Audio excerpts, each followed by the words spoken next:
By the time Master Geppetto made Pinocchio, he had already lost a son. Now, this was quite a few years before my time, but I learned the story, and then it became my story. We'd been together only 10 years.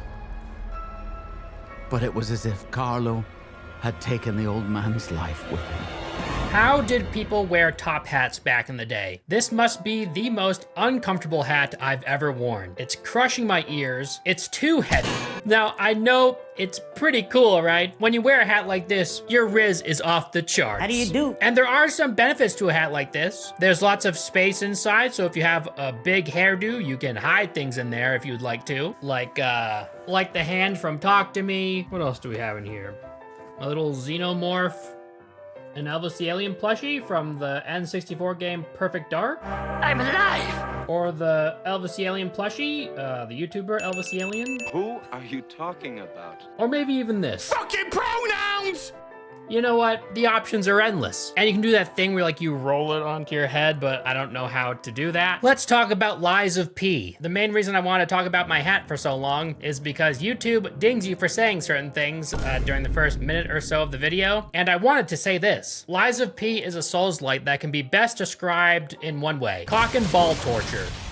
I wish my PP was lying to me when I was playing this game because it got pounded and grounded to dust. This is one of the toughest Souls-type games I've ever played. It gets so difficult at times that I felt forced to take a break because at times I felt like I wasn't making any progress. Oh, fuck. And honestly, that hardly happens to me in Souls games. It happened to me a couple times in Sekiro. What you'll be seeing in this video is my New Game Plus playthrough. And the reason for this is that you don't get the top hat until New Game Plus. And it's a crime. Apparently it's because they patched the hat in on November 15th, but that's not an excuse. It should have been in the base game. As much as I like wearing the animal masks, the fact that I beat this game twice is a testament to the fact that I had that dog in me. But nothing comes close to the top hat. The top hat is just so cool. I know I talked shit about the top hat earlier, but it's really just the coolest hat.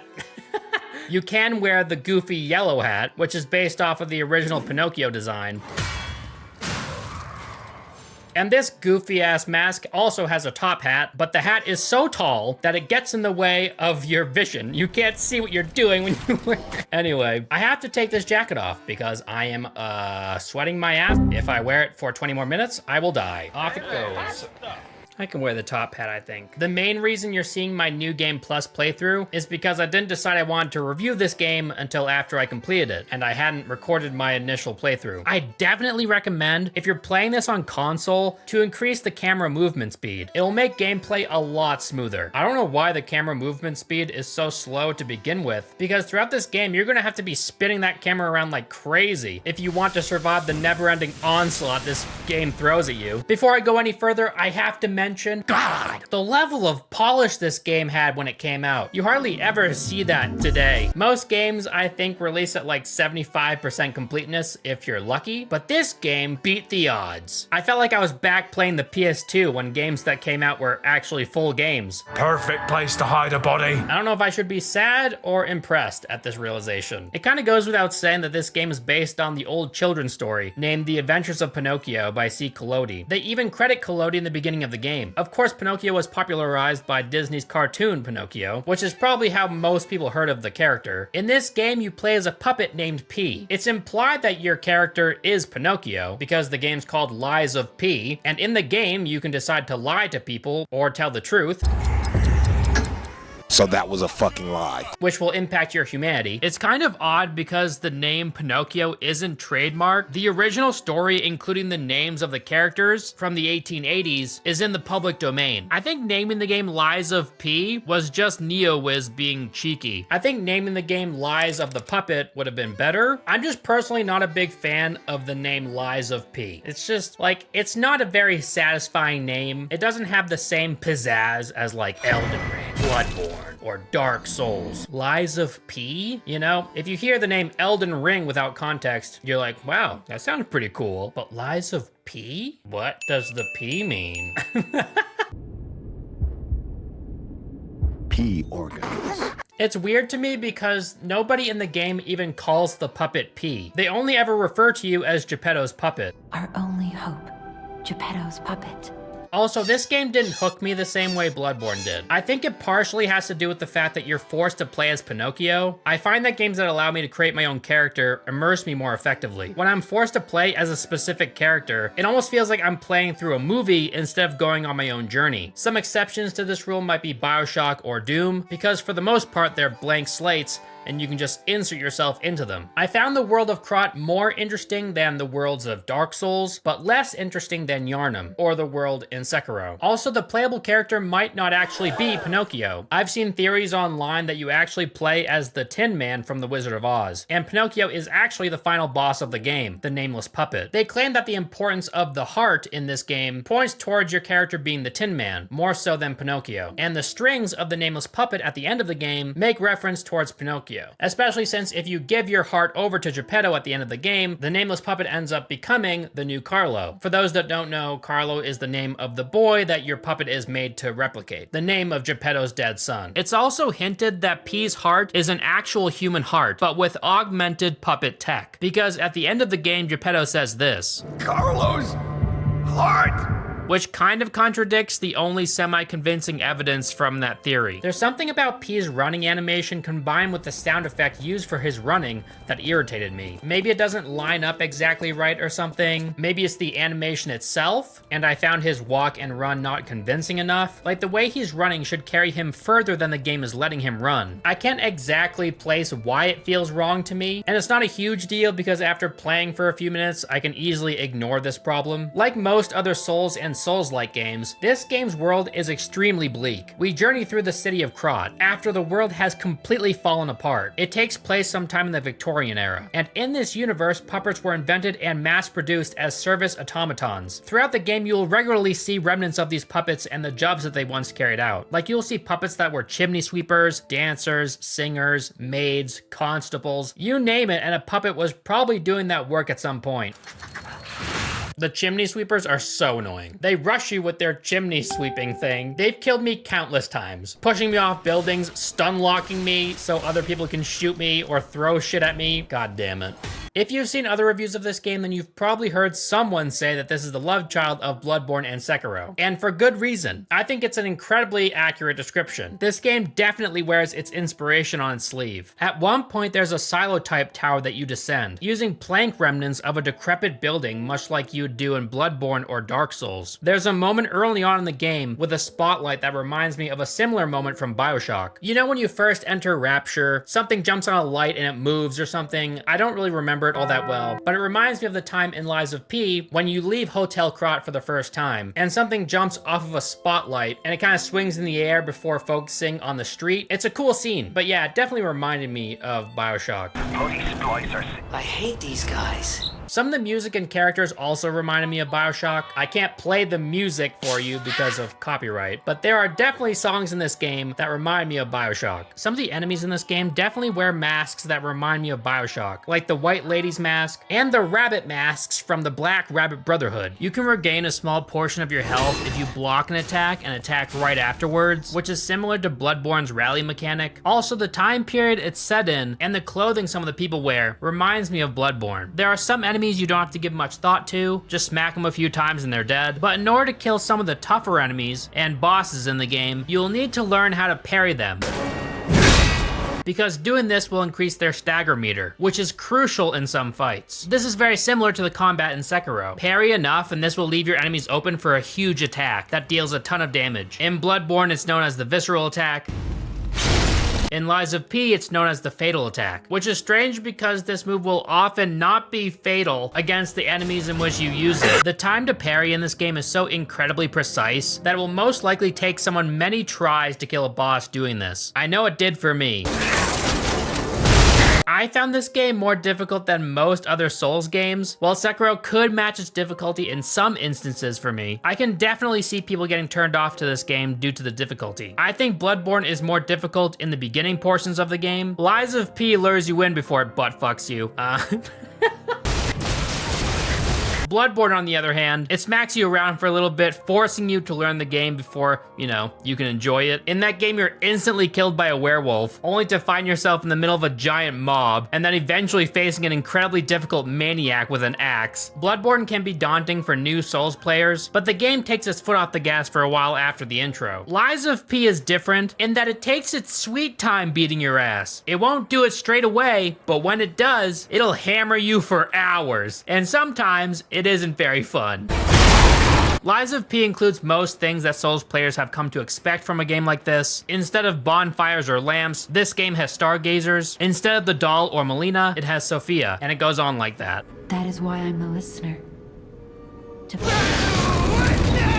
The world of Lies of P introduces you to a lot of jargon that you'll need to learn in order to understand what's going on. Instead of leaving most of the lore by the wayside and allowing you to absorb the world at your leisure, and then digging in to find out more about it when you're comfortable, Lies of P tries to explain everything to you as you go, which made me feel less inclined to do my own research, or even care about some of the stuff that was happening. The story and lore is much less cryptic in this game when compared to Dark Souls or Bloodborne, which I think is a nice change of pace, but I also think it makes the game less intriguing because the characters will actively spell out things for the player. I'm Romeo. You're the best friend. While there are characters like Alfred from Bloodborne, who initially exists as an NPC to tell the player about the world, in contrast, there are many NPCs in Lies of P that will do this exact thing. Like Geppetto, there's the inventor guy. I think it's like pretty much everyone you talk to has something to say about something. And here I go again. Blah, blah, blah, and who cares, huh? Much like in Bloodborne, you can speak to people outside of their windows, and they'll task you to bring them things, and in return you'll get things like records to increase your humanity. Much like the Hunter's Dream in Bloodborne, in Lies of P you'll frequent a hub location named Hotel Krat. It's very similar to the Round Table Hold in Elden Ring. As far as some of the jargon you'll have to learn, there's the Stalkers, which are made up of the Bastards and the Sweepers, there's the Alchemists, there's the Petrification Disease, the Puppet Frenzy, Ergo, Gold Coin Fruit and Tree, the Grand Covenant, and the game teaches you about these things as you go. I'll give you guys the Spark Notes version of the lore. Basically, long ago, these guys called the Alchemists discovered a strange rare mineral with otherworldly properties called Ergo. It was used by Geppetto to create lifelike automatons. They functioned like service robots for a while, until the Puppet Frenzy occurred. All the puppets seemingly went into a murderous frenzy and attacked their owners out of nowhere, resulting in the city destroying itself. So the rich hired people dubbed Stalkers to kill the puppets and keep them protected. Over time, this society crumbled, and some stalkers were left to their own devices. So you get gangs like the Black Rabbit Brotherhood, and free-roaming stalkers like Alidoro. Also, Ergo had a dreadful side effect. It infected a lot of people with petrification disease, which transformed people into a variety of different abominations. The lady that helps us through the game, named Sophia, is a listener, which is someone with the ability to manipulate Ergo. Also, I think it's a pretty cool detail how nobody in the hotel ever mentions or acknowledges Sophia's existence. I think this is because you are the only person that can see and hear her, because we find out at the end of the game that that's not actually her. It's more of a projection of her, and I think it's mentioned later in the game that you're the only one that can hear and see her. Now you are the only one my voice reaches. It's like she's able to exist in the mind of Carlo using ergo waves, I guess. She allows us to level up our character, but leveling up our character, our weapons, and Legion Arm aren't the only ways to get stronger in this game. You have amulets that you can equip that function very similar to Dark Souls rings, and there's also something called the P organ, which is Pinocchio's heart, P's heart, the boy's heart. It presents you with a skill tree that you can upgrade with an item called Quartz, which will make your character stronger with both passive and active abilities. I don't know how I feel about the P organ, because I think some of the abilities it gives you should be available right off the bat, and there are clearly some upgrades that are much more beneficial than others. It was perfect. It's the biggest piece of dog shit. I mean, it's alright, like... I should mention that they included the ability to roll off the ground as a standard movement mechanic instead of an upgrade. I think they did this so you wouldn't get stun locked by the shovel puppets. 그 만나는 그 사뜬 인형으로부터 The combat in this game is quite complex as well. You have your standard light and heavy attacks, but you also have your weapon's blade and your weapon's handle. Depending on what they are, each have a special attack that uses up a set number of bars from a meter that you can increase from attacking normally. Aside from special weapons that can't be customized, you can attach any weapon's handle with any other weapon's blade or head, if it's like a mace or something. So no head? which will result in either a garbage can on a stick or a weapon that rivals the atomic bomb and makes the game twice as easy as it would have been otherwise. That's a lot of damage. Weapons vary drastically in effectiveness in this game, and your difficulty playing the game will weigh heavily on your weapon choice. There's pros and cons to this. I do like that it encourages weapon testing, which can be fun. On your left hand, you'll wield something called the Legion Arm, which is very similar to the prosthetic arm from Sekiro. These Legion Arms also vary widely in effectiveness. You can upgrade each one of them, which will unlock more abilities for them. There's one that looks suspiciously like the stake driver from Bloodborne, and I ended up using it in my first playthrough.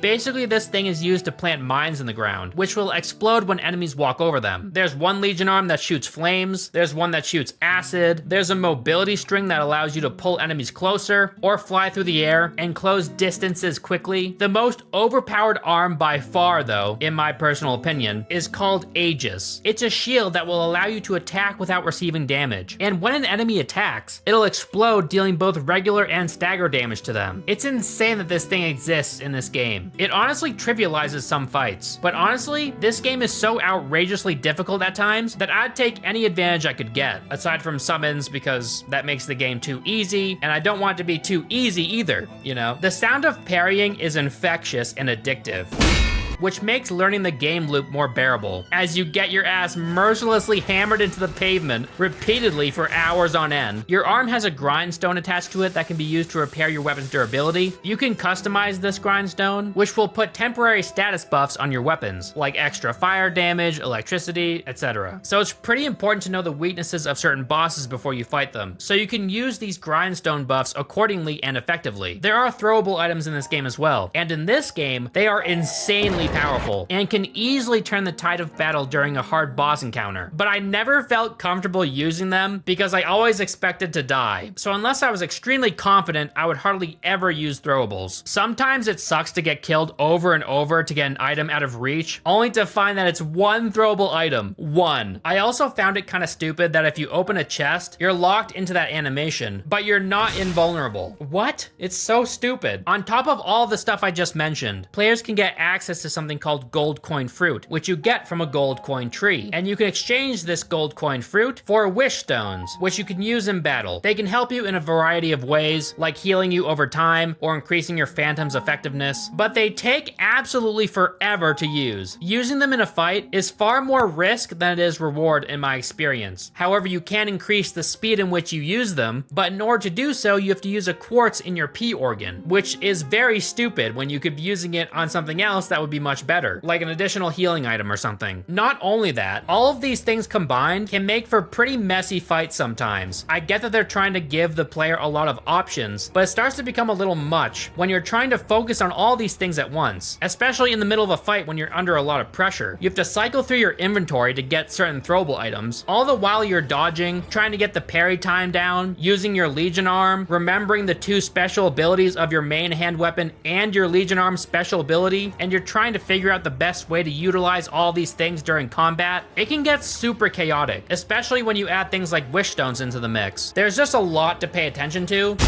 and I get that a lot of gamers don't care about this type of thing. It was just a problem that I ran into personally, although I think that's pretty obvious seeing how this is my review.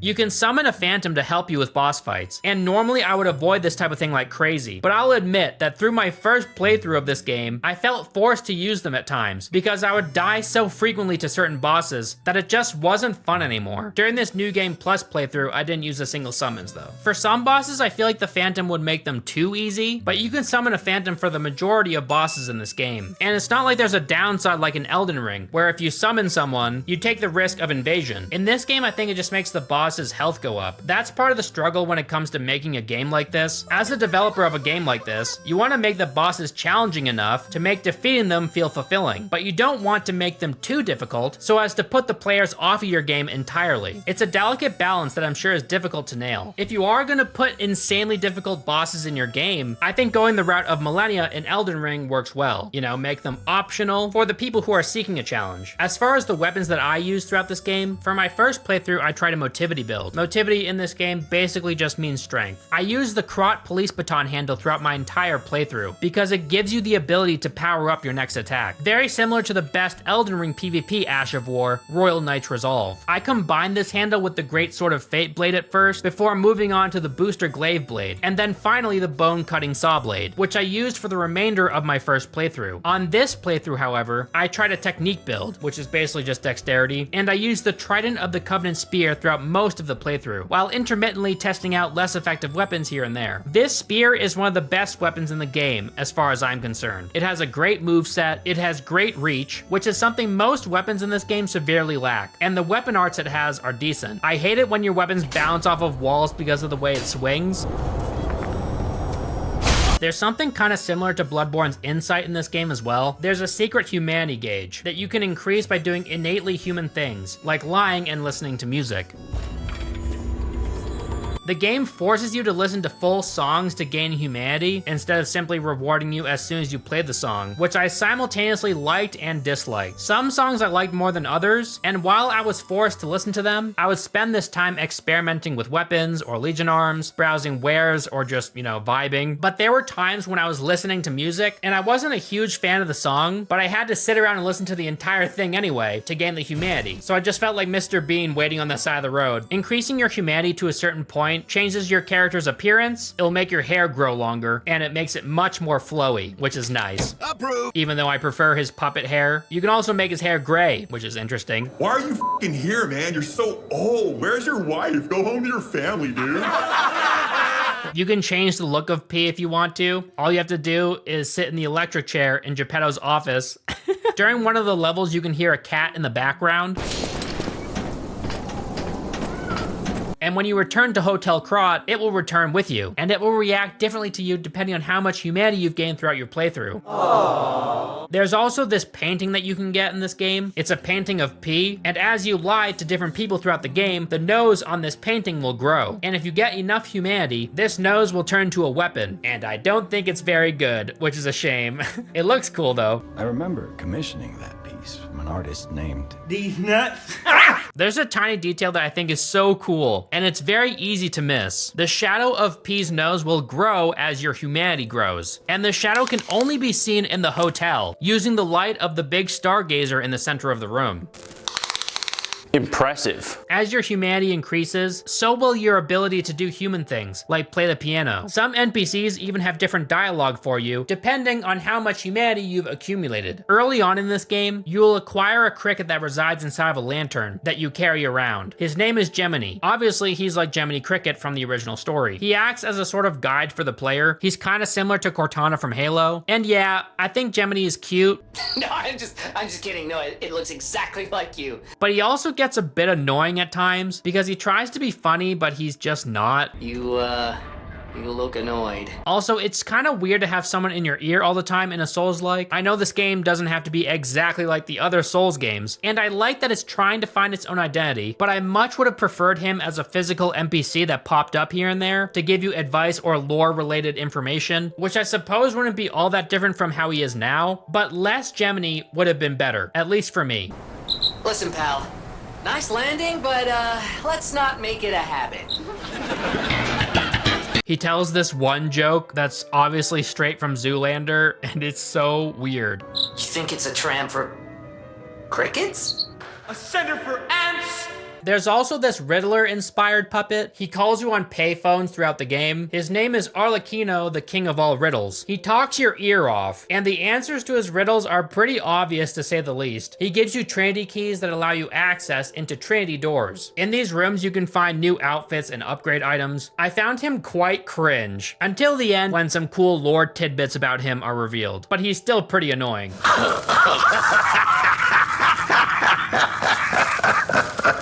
This game has huge ass ladders everywhere, just like Bloodborne. It's kind of nostalgic, and the level variety in this game is pretty great. You'll fight through city streets, a poor rundown district, a swamp, an arcade, a cathedral, an opera house, a factory, a train station, a desert, and even an ancient pyramid. That level sucks, by the way. Let's touch on some of the enemies in the game. They range from constable puppets to mutated zombie humans to dogs filled with gas and piss. Let's see. City, I also found a puppet taking a shit in Krot Central Station during the late game. I don't know if he was actually taking a shit or not, but he was in a stall. What was he doing in there? There's these legless puppets in the sewers that throw balls of shit at you. I'm not sure how this shit damages your puppet, but it does. Maybe the shit seeps into your gears or something. Maybe they're throwing rocks at you. I don't know.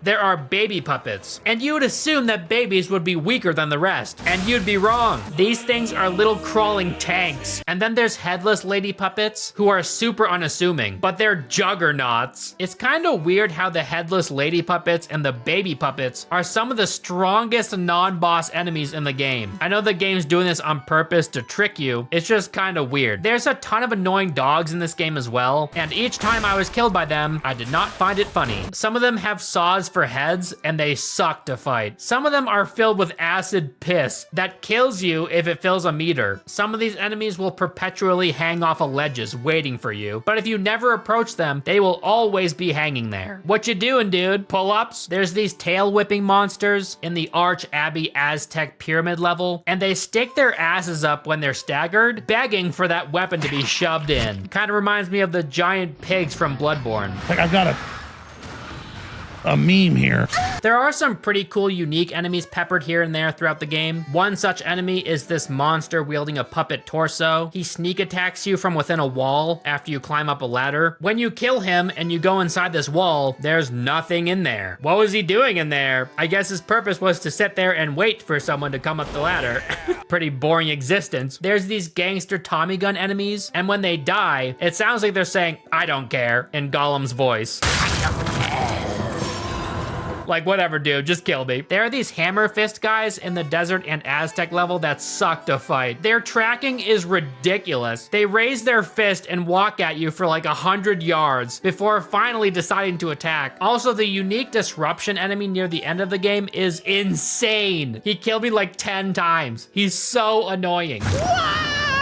Us Bloodborne fans, unfortunately, were not spared the torment of the Winter Lantern in this game. There are these spider-like opera-singing puppets, and if you're within a certain range of them, they'll cause disruption, which is kind of an equivalent to Frenzy, except instead of just damaging you heavily, disruption outright kills you. So yeah, these spider bitches are a lot of fun to fight, especially since they can buff these little minion child puppets that can also cause disruption when they hit you. It's not obnoxious at all. As far as mini bosses are concerned, I particularly loved the White Lady fight. This moment clearly took some inspiration from BioShock, more specifically the fight against Sander Cohen. The King of All Puppets boss fight must also take inspiration from BioShock. The White Lady fight feels more like a dance. It's really fun, and the lore behind her character is quite interesting as well. I just wish the run back to her fight wasn't so long. I also like the Walker of Illusions mini boss. The tiny arena you fight in is quite daunting to approach. The fight itself is not easy either, and I love the design of this enemy. I also want to mention that the robber weasel stalker fight made me feel so bad because he says this after you kill him. I don't want to die. I just wanted a full belly. That's not so wrong. And oh my god, I adore the music in this game. Most of the tracks you hear in this game are so good. Although I have to mention, the distorted music outside the Grand Exhibition Hall sounds like it's memified. Sophia will also react to some of your emotes with emotes of her own, which is clearly a nod to other Souls games, and I'm happy they put it in. My favorite song in this game that you discover from the records you can collect is named Shadow Flower. It's such a beautiful song. When I heard this song, man, I was vibing, okay? I also like the songs Feel and Fascination. There's a lot of great music in this game. Now let's talk about the bosses. The first boss you fight is called the Parade Master. He's this funny clown with dreads and a shockingly narrow top hat, which reminds me of the mayor from The Nightmare Before Christmas. This boss is a bitch, and when I say that, I'm not saying that he's difficult. This guy's a pushover. Definitely one of the easiest bosses in the game. Some of the mini bosses in this game are tougher than this guy. You can miss 75% of your parries and still kick his ass, so it kind of makes sense that they made him a clown. The much tinier clowns that you face later in the game that are just regular enemies are much more difficult than him. In fact, I hate those clowns. They're comparatively smaller than the boss, but I honestly think they're tougher to kill. I think they're called mad clown puppets. They're so annoying. Whenever I saw one of those guys, I rolled my eyes knowing that he'd pound my ass into the ground 10 times before I killed him. Parade Master difficulty, 4 out of 10. The next boss, however, oh lord. This guy is the first real butt fucking you'll experience in Lies of P. I'm feeling romantical.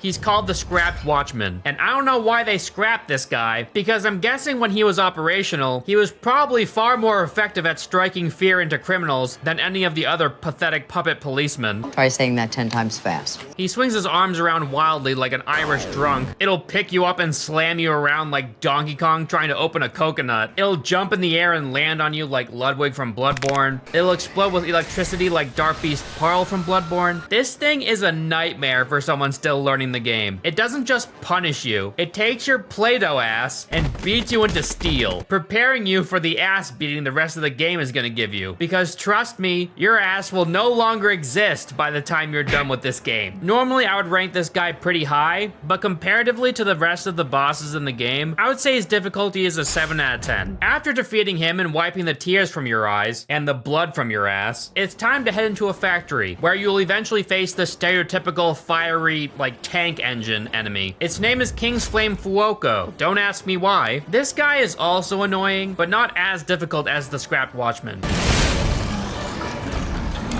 This guy likes to charge at you and then spin in circles like a hot hulking ballerina. You're in spin? Wait. His balls are filled with piping hot magma piss that he'll piss all over the floor. That's where the piss is stored, right? In the balls? Once you memorize his twirling patterns and utilize the pillars in the room to avoid his projectiles, he'll go down fairly quickly. Difficulty, 6 out of 10. The next boss is a doozy. After fighting your way through a decrepit village, there's this pretty funny part when you're first introduced to the petrified enemies and he rushes you and I just one-shot him. No idea what those things are, pal. Approach with caution.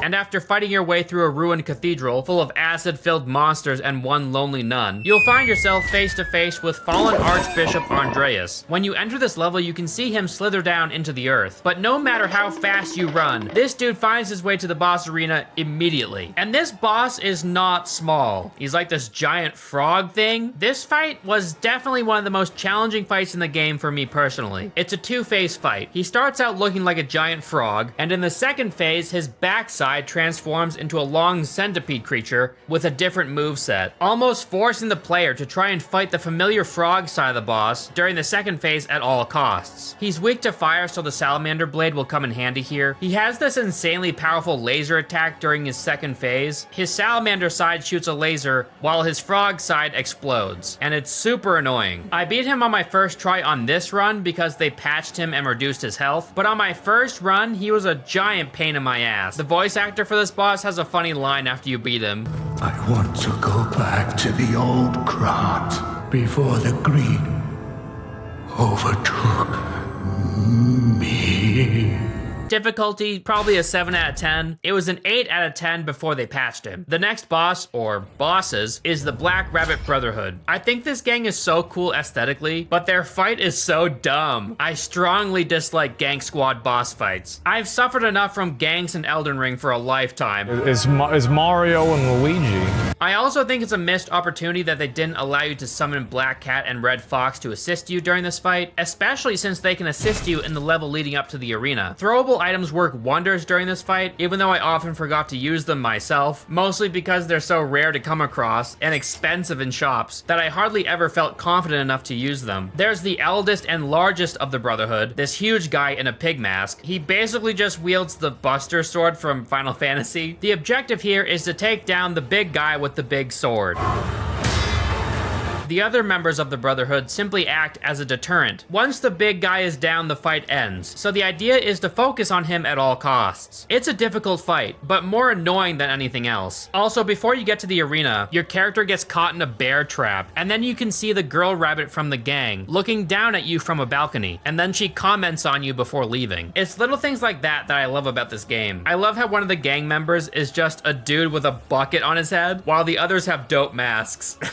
I'm pretty sure I read a lore explanation for why this is the case. I think he like hasn't earned his animal mask or something, but it's still pretty funny. Difficulty for these guys, probably a 6 out of 10. After fighting your way through Rosa Isabel Street, one of my favorite areas in the game, by the way, the music is great and the level design is engaging and beautiful. There's one long road that leads upwards towards an opera house, and this road has fire all over it. It basically just looks like modern day California. At the base of this road, you face your first flamethrower puppet. After killing him, you're greeted with a giant fireball rolling down at you. You fight your way up this road, and at the top of the road is a mad clown puppet, and he will beat your ass. He's so annoying that I felt like I had to just run past him, and I'm glad I did, because as soon as you go past this guy, there's a stargazer, making it a lot easier to fight him over and over. Once you enter the opera house, you get to meet some of the most obnoxious enemies in the entire game. They're these opera singing spider bitches. I hate them so much. After struggling your way through the opera house, as a reward, you get to fight one of the most difficult bosses in the entire game, the King of Puppets. The introduction to this fight is pretty neat. Like I said before, it kind of reminds me of BioShock. This giant puppet jumps down from the ceiling and changes its expression when you don't agree to be friends with it. Why is our character so cold? Damn, dude. Anyway, this massive Stretch Armstrong fuck has a ton of health, and he hits like a truck. Once you finally get his patterns down, his second phase shows himself, and his name is Romeo. He's a humanoid puppet very similar to you, and this guy zooms around the arena like Roadrunner wielding a fire scythe, and this phase has even more health than the first phase, but it's such a cool fight. While it is super tough, once you start getting the patterns down, it's really fun. The lore behind this character is great as well. Apparently the kid your puppet was built after, whose name is Carlo, was best friends with Romeo, and they grew up together. Romeo wanted to rid the city of the alchemists and the petrification disease, and so he kind of commands the other puppets to fight for him. He tells us that he sent messengers to tell our character this. What messengers, bro? Every puppet I faced tried to beat my ass. Where were these messengers? What messengers? Well, you definitely wouldn't know until you played New Game Plus, because when you enter New Game Plus, you keep the puppet translator, and random symbols that you see on your screen when bosses would talk to you become clear English subtitles.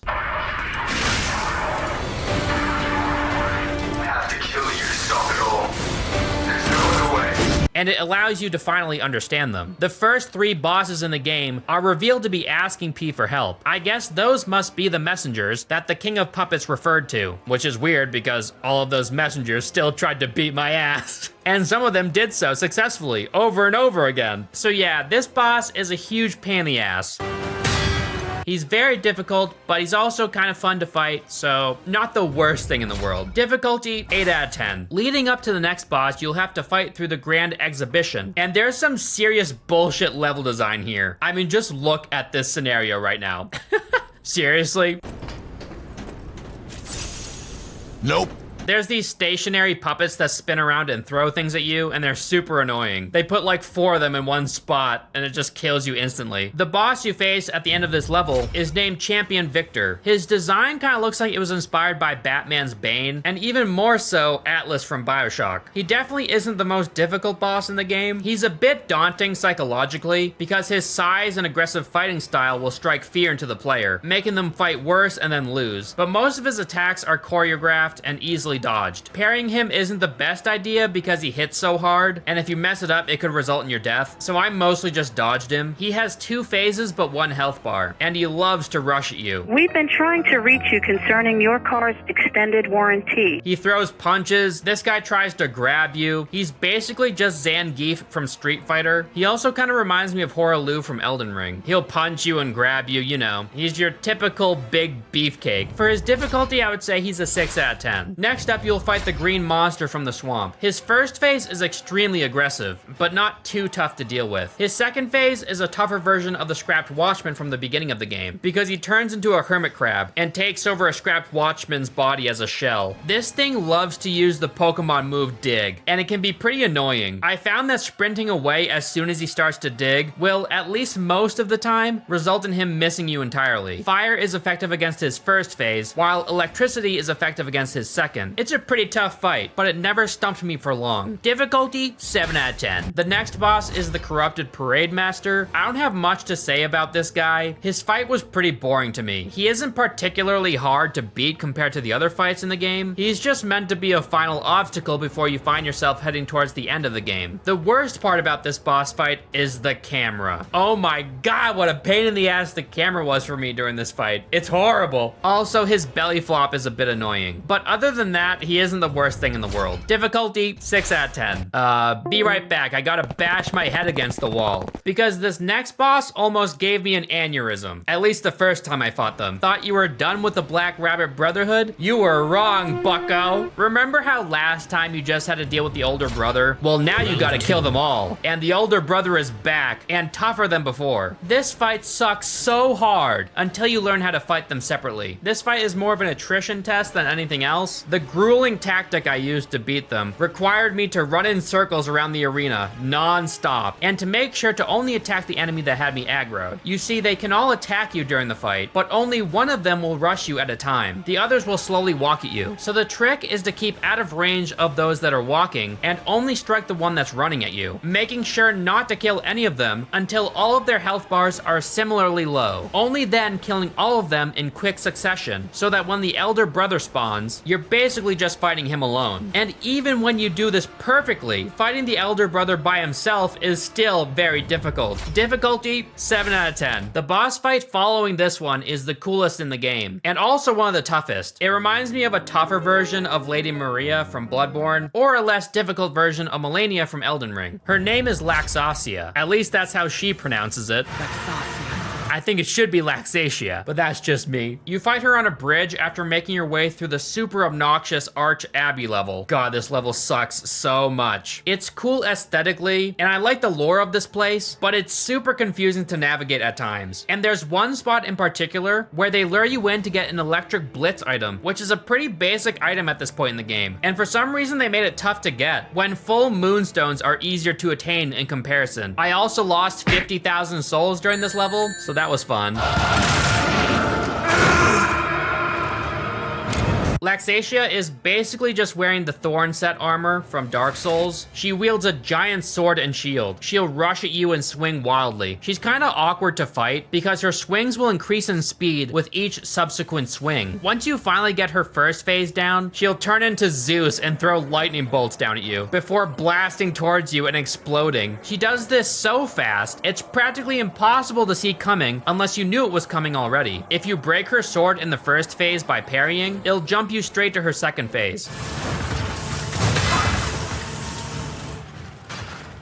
But I never experienced this myself. Her second phase is weak to acid damage, but even when trying to use acid damage, I still got my ass kicked. But it's definitely something to keep in mind. The acid crystal spear is a good choice against her. My god, is she fast during her second phase. So fast that you can't rely on reaction time alone to beat her. You have to learn her moves by heart, and only then will you win. It's such a cool and rewarding fight to master. I've seen some insane fights against her online, and it took me way too long to learn that I could deflect her lightning back at her. Difficulty, 9 out of 10. The penultimate fight is against the alchemist Simon Manus. He's a dapper man with a top hat. Well, he was earlier in the game. Now he has a massive back tumor. Great job, dude. Your obsession with ergo has, given you cancer, and it's not looking good. This guy is the leader of the alchemists. He's partly responsible for orchestrating a lot of the horror that you witnessed throughout the game. He wants to use ergo to become a god, and he's been using you throughout the game to do so. He's kind of similar to Champion Victor in that he reminds me of Atlas from BioShock. He swings this giant mace around with wide sweeping attacks that are pretty easily dodged and parried, but they're so slow that it makes it kind of awkward. His first phase isn't too bad. It's when his second phase kicks in, when he becomes a massive pain in the ass. During his second phase, he turns into the awakened god. Very cringe. No, but the cinematic for the second phase is pretty sweet. It kind of reminds me of the creation of Adam painting. The arena changes, and now it's time to to get harassed. And trust me, you'll be harassed. You'll be bombarded by disruption projectiles. There'll be AoEs, wave attacks. The fight is super chaotic, and your instinctual answer to his attacks basically amount to erratic dodging, with hopeful attacks of your own mixed in. But his slow attacks mixed in with all these projectiles and AoEs and everything else makes it super awkward. This fight sucks, and it ultimately results in you crossing your fingers and hoping that this will be the time that you'll put him down because of how obnoxious he is. This fight is more like a juggling act than a fight, and it's kind of bullshit. When he dies, you don't celebrate. You sigh with relief that it's over. I was one hit from killing him during this playthrough, and then I died, and it sent me into a gamer rage like I've never known. God, I hate this fight. Difficulty, 8 out of 10. The final fight is against the nameless puppet. This is Geppetto's final creation that he desires to make into the new Carlo using your heart. But if you refuse him, he makes you fight it. Geppetto acts innocent throughout the game and tries to gaslight your character. He urges you not to lie. He tells you to be a good boy, when he was lying to you all along. He was a bad boy. Good boy, good boy. Be a good boy, good boy, good boy. I believed you were a good boy. This fight is so fun. Definitely one of my favorite fights in the game, and it's super flashy. It's also the toughest fight in the game. You'll begin to memorize Geppetto's dialogue during this fight because of how often this guy will kill you. His first phase isn't the worst. He has these awkward delayed attacks that start slow, but then speed up immensely. He also heals himself, which is annoying, but it kind of makes sense because it's like fighting yourself lore-wise. His second phase is insane. He's incredibly fast, and learning his combos takes a long time. The shield makes this fight slightly easier, but good luck using any consumables or throwables, because this guy won't let you. You aren't allowed to use summons. NeoWiz kicks you straight in the balls for this last fight. Especially if you've been using summons throughout the entire game, you're in for a rude awakening with this fight for sure. The only real way to beat him is by memorizing his moveset and using guards and parries effectively. Difficulty, 10 out of 10. Hardest boss in the game by far. So yeah, it's a good game. Sometimes annoying, but definitely one of the best Souls-likes ever made. There are some people out there claiming that it's better than Bloodborne, and to each their own, but you're wrong.